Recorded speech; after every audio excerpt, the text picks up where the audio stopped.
quando eu fiz administração pública e terminei o curso de administração pública na Unesp Araraquara, eu passei a trabalhar em algumas prefeituras. E como estágio e tal, e comecei a ver que nas prefeituras tinha gente muito interessante, que queriam fazer coisas bacanas dentro da gestão, mas que travavam na cabeça dos políticos que estavam pensando só na perpetuação do seu poder. Então, assim, queria que vocês falassem um pouco sobre esse afastamento, sobre a qualidade das coisas que nós estamos produzindo aqui. E a Universidade Brasileira tem produzido muitas reflexões interessantes e propostas para governo no sentido de gestão pública.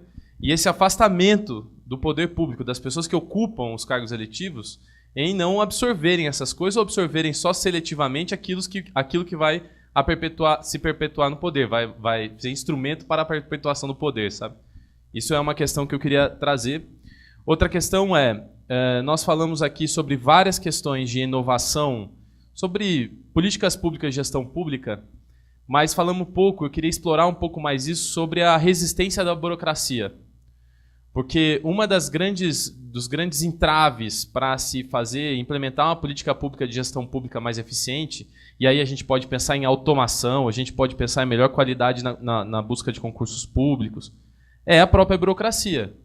Porque numa autodefesa quase classista, na verdade de classe, faz com que nada seja implementado. E os governantes que dependem daquela burocracia ficam com medo e reféns, também não implementam. Hoje nós temos, se eu não me engano, são mais de 1 milhão, quase 1.500.000 servidores públicos federais, e eles travam o processo. Como que a gente lida com isso, tanto do ponto de vista político, quanto do ponto de vista jurídico? Então, essa é uma provocação para a gente aprofundar mesmo. O senhor professor, trouxe passou pela uma estratégia, né, que é comer pelas bordas, né? O que significaria isso para a gente chegar no core da questão, que é de ter um Estado mais eficiente, um Estado que produza políticas públicas mais eficientes? Outra questão que eu queria trazer é sobre os desincentivos à inovação. E não é só a inovação, vocês passaram por isso também. No setor público tem muita gente qualificada, alguns prêmios demonstram ações de setor público muito interessantes, que trazem inovação para dentro da administração pública, mas que são incentivadas por prêmios, mas desincentivadas pela própria burocracia.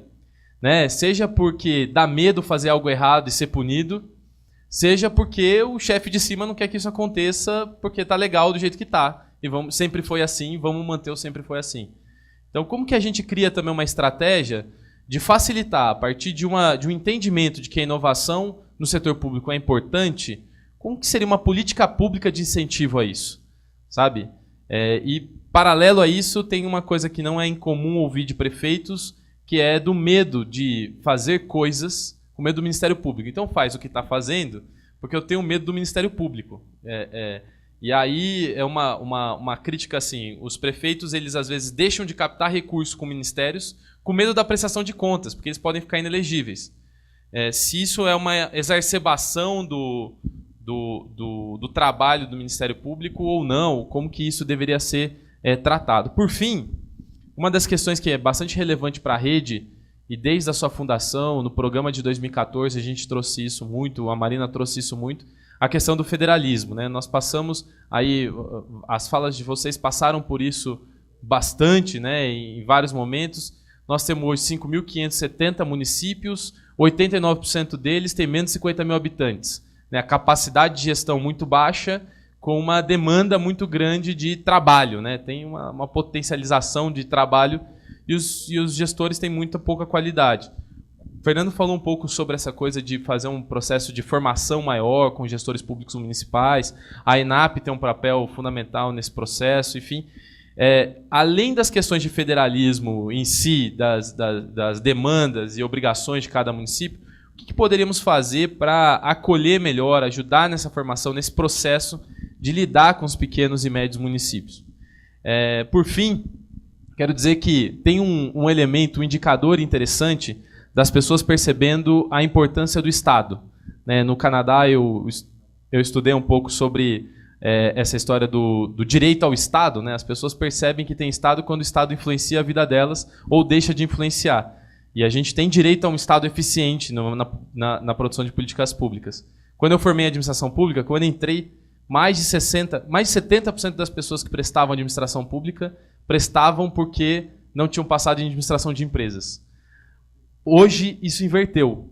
Hoje, boa parte das pessoas que prestam administração pública, gestão de políticas públicas, ciências do Estado e tantas outras que fazem parte desse campo de públicas, entram querendo trabalhar no setor público porque percebem a necessidade, jovens, percebendo a necessidade e a importância da maior qualidade na gestão pública municipal, estadual e federal. Então, eu vejo isso como um indicador positivo da percepção da sociedade.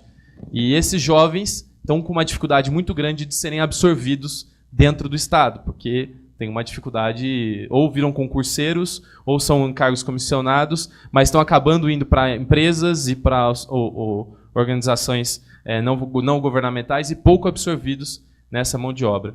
E aí fortaleço um debate que a Fundação João Pinheiro está fazendo lá no estado de Minas Gerais, que é uma deteriorização muito grande de uma universidade. Para quem não sabe, quem passa no concurso, quem passa no vestibular da Fundação João Pinheiro, ele já passa, e o Ian está aqui, que também é da Fundação, já passa como um concurso público, recebe um salário, passa 4 anos estudando e depois tem que prestar 2 anos de serviço ao Estado. Infelizmente, o governo do Estado de Minas Gerais está sucateando isso, e com uma dificuldade muito grande na Fundação. O professor Fernando Coelho conhece bem a situação lá também, que eu acho que é uma pena. Um exemplo que podia ser para o Brasil está sendo deteriorado. Então, queria também fazer essa denúncia para aproveitar os espaços em que a gente debate sobre gestão, para falar também sobre o fortalecimento da graduação e o estudo na gestão pública brasileira. Obrigado. Acho que essa perspectiva ela tem ganho, ela tem crescido no debate político de alguma forma. Ela é muito melhor hoje do que ela era há 20 anos atrás, né? Há algumas evidências disso, alguns processos abrangentes que aconteceram, né? Choque de gestão em Minas Gerais, todos por Pernambuco, vários outros tipos de movimentos transformadores, inovadores em municípios, né? Fica difícil nomear, mas há vários bons exemplos. Então, tudo isso é um sinal de que isso mereceu um entendimento e uma preocupação dos políticos, no sentido de que eles teriam que melhorar a gestão pública, no sentido de gerar mais resultado e de se legitimarem, de legitimarem seus mandatos, de perseguirem os seus objetivos políticos e por aí vai, né? As coisas acontecem de que maneira? As coisas acontecem da maneira sorrateira. A burocracia nunca é estática, ela sempre é dinâmica, né? Essa onda de inovações está gerando muita transformação importante, que eu acho que ainda vai se potencializar, né? Isso é um pouco comer pelas beiradas, faz como dá, quando der, na calada da noite, para o bem, vai lá e faz, tá certo? Não pergunta, não. Se perguntar se pode, acabou, né? Tem que tomar a iniciativa, correr o risco e fazer. Se perguntar se pode, vão dizer que não, os advogados, principalmente, com todo respeito. Mas, enfim, quando diz não, né? Com todo respeito. Mas, enfim, então isso está acontecendo. Agora, também isso está acontecendo porque houve condições estruturais para isso acontecer, e as grandes transformações, as transformações sistêmicas, mais, eu diria, de cima para baixo, como pauta, como política de governo, né? Exemplo da reforma gerencial de 95, exemplo do choque de gestão, exemplo do Todos Pernambuco e muitos outros, né? Elas requerem algumas condições importantes, né? Fazendo referência ao meu primeiro comentário, elas requerem o entendimento e o suporte do líder político. Elas requerem um total comprometimento da liderança política. Você não faz isso no nível de secretaria, né? Se o dirigente máximo, se isso não couber na cabeça do dirigente máximo, e ele não der o apoio para bancar isso dentro do governo, isto não acontece, não tem nenhum perigo, né? Então, mas essa é uma condição necessária, mas não é suficiente. Segundo, requer um empreendedor de política, e sim, um empreendedor de política, essa figura que a gente tem acostumado a falar sobre ela nas análises de política pública. Quem é um empreendedor de política? É a pessoa que tem a ideia, né? É o descontente com o estado de coisas, que liga problemas a soluções, não necessariamente nessa ordem, né? Consegue criar uma coalizão, consegue chamar a atenção do establishment político e consegue fazer alguma coisa, consegue abrir janelas de oportunidade, aproveitar janelas de oportunidade e abrir janelas de oportunidade, né? Então, foi o Bresser com a reforma gerencial de 95, né? Foi o senador Anastasia no choque de gestão.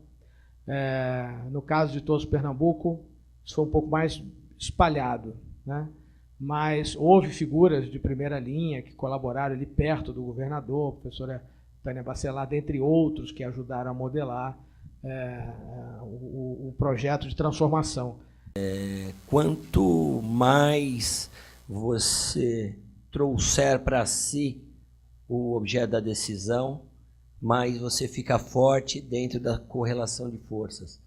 O que, por vezes, começa a ser um antisserviço. E isso tudo, teus apontamentos aqui que vão todos quase que na mesma direção, que fala do funcionário, fala da inovação e desse processo de burocracia que é um instrumento de domínio interno e externo, não é? Como eu falei, eles criam uma dificuldade para vender a facilidade. E essa é uma grande dificuldade que nós temos. Agora, essa intervenção, na minha opinião, nós podemos avançar se houver intervenção popular através de uma plataforma. E todos os dias, agora, principalmente os gestores públicos, eles planilham, inclusive, até redes sociais e tudo. Você sabe bem disso. Eu volto na questão da recalibragem entre a segurança jurídica e a ação governamental, né? Nós vamos ter que fazer essa mediação, né? Hoje você tem prototipagem de áreas de inovações, né, dentro de organizações públicas. São áreas que você tenta isolar do cotidiano, né? O cotidiano ele é muito voltado para a rotina, e a área de inovação seria um caso à parte para pensar essa inovação. Mas nós precisamos avançar para além dessas salas de inovação, porque elas podem ser meros modismos, né, de fato, para uma cultura de inovação, né? E agora é difícil, né? A questão do federalismo, é até um debate que vocês vão ter em Salvador, né, no dia 25, acho fundamental essa relação entre federalismo e municipalismo. Acho que, de fato, precisamos de um programa de apoio aos municípios. E aí, fazendo a relação com o que você trouxe, né, eu acho que hoje algumas soluções são simples para alguns municípios, e nós já temos bons casos, né? Eu vou pegar o caso que, inclusive, surgiu do movimento estudantil e está sendo aplicado em Santa Catarina, né, que é o caso do residência municipal, né?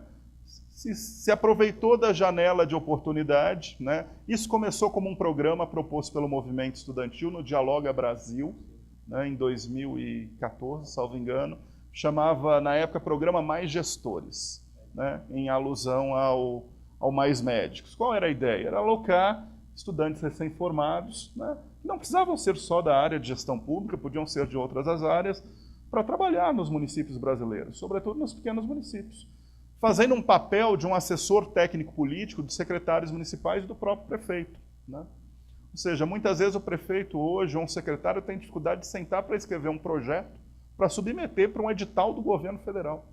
E aí ele tem que se utilizar de outros meios.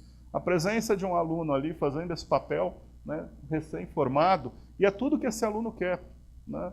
Porque você tem esse aluno vocacionado, né, essa pessoa que quer ir trabalhar no setor público, né, e ele quer ir para essa realidade do pequeno município. Você conversa com esses alunos hoje, é a minha experiência na universidade, dialogar com alunos de gestão pública, políticas públicas, eles vão dizer o seguinte: nós não queremos ser mais rabo de baleia, nós queremos ser cabeça de peixe, não importa se o peixe é pequeno. Então ele prefere ir hoje para a gestão municipal, né, do que ir fazer uma carreira no nível federal, né, mesmo que haja dificuldades do ponto de vista salarial. Não, ele quer fazer a diferença, ele reconhece a gestão municipal como o locus para essa diferença, né? Então, acho que com tecnologias sociais simples como essas, nós podemos apoiar os municípios, sobretudo esses, né, 89% dos municípios brasileiros com menos de 50 mil habitantes.